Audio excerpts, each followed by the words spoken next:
This is how to do the Liberty Falls Easter egg just over 5 minutes. So what you need to do is go outside on this hill street and you have to go to this gardening shop and pick up this water valve.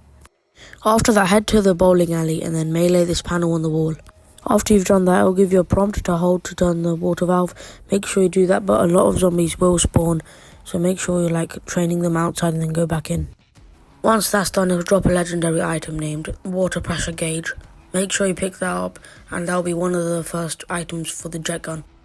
Once you've picked the item up, you'll need to head to the graveyard and wait for a particular zombie to spawn.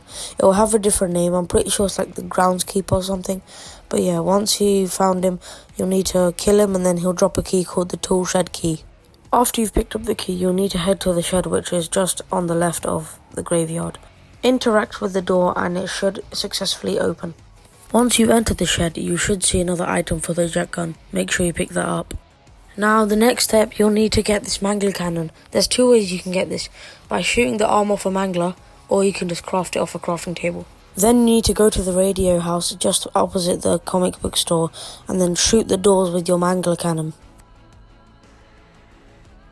Once you've done that, head inside and you'll see 5 little, I don't know what you call it, dig sites, I'm pretty sure. Just interact with them and then items will pop out until you find electrical wires. Head to the motel just outside of spawn. Go upstairs, head straight to the left and then zombies will be running out of this room. That'll be the room to build your jet gun. Make sure the area is clear so you can safely achieve your jet gun.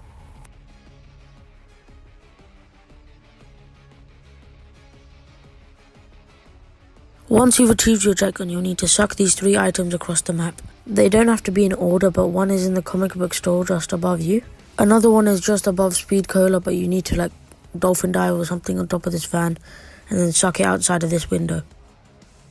And the last one is in the Pack-a-Punch room or Dark Ether just above you. Once you've acquired all 3 of these parts, you'll need to head to the roof of the bank and craft the LTG device.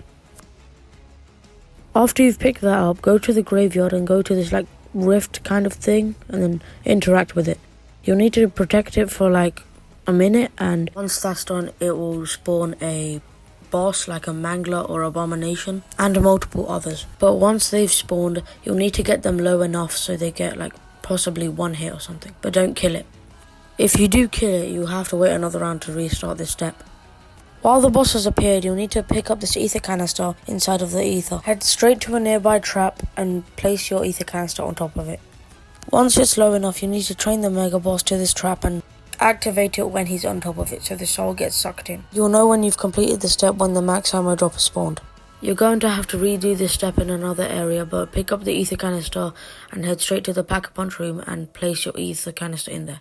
After you place the ether canister, you'll need to pick up the Strauss counter. This step also kind of confused me, so I'm just going to let another content creator describe the next step. After you've obtained the Strauss counter, the next thing you'll do is configure 3 devices. You'll head outside the church towards Liberty Lanes and you'll find your first one. Now, for this step, when you have a yellow counter, the machine will be yellow, so you will need to match the colors. Red and green are going to be opposites. So we're going to go to the next location. This is outside the groundkeeper's yard behind his house. My counter is yellow, so I'm going to change my machine to yellow. And then the last one, you're going to head on top of the bank roof. You'll drop down across from that gas station. I have a green counter, so my machine will be red because red and green are opposites. So just in review, if you want to pause this and take a screenshot, if you have a yellow counter, the machine will be yellow. If you have a green counter, it's going to be the opposite and you will have a red machine.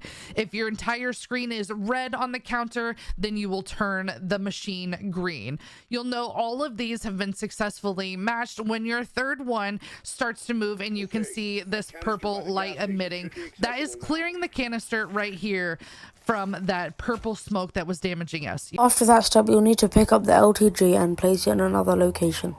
You'll need to protect it once again and wait for the boss to spawn. Once he's spawned, you'll need to get him low again and drop the ether canister on one of the traps. As he's low, you should activate the trap while the boss is on it, and it should suck the soul in once again. Once that's done, you'll need to pick up the ether canister and head straight back to the ether. Insert the ether canister inside of the machine. Once you've done that, this will lead you to the boss fight. I recommend you having like an explosive weapon or like the ray gun as an example. Once you've activated it, there'll be 3 waves for the final step. Gobble gums are also available during the boss fight. You'll know when you've done the Easter egg when you get instantly downed. Don't worry, this is a part of the Easter egg. You'll have 2 choices what to do. Exit, you will get a ray gun blueprint, or continue if you want to do like side Easter eggs or high rounds. Anyways guys, that'll be the end of the video. I got this clip from Mr. Dalek JD, and if you want more Easter eggs and tips like this, just subscribe please. I'm desperate.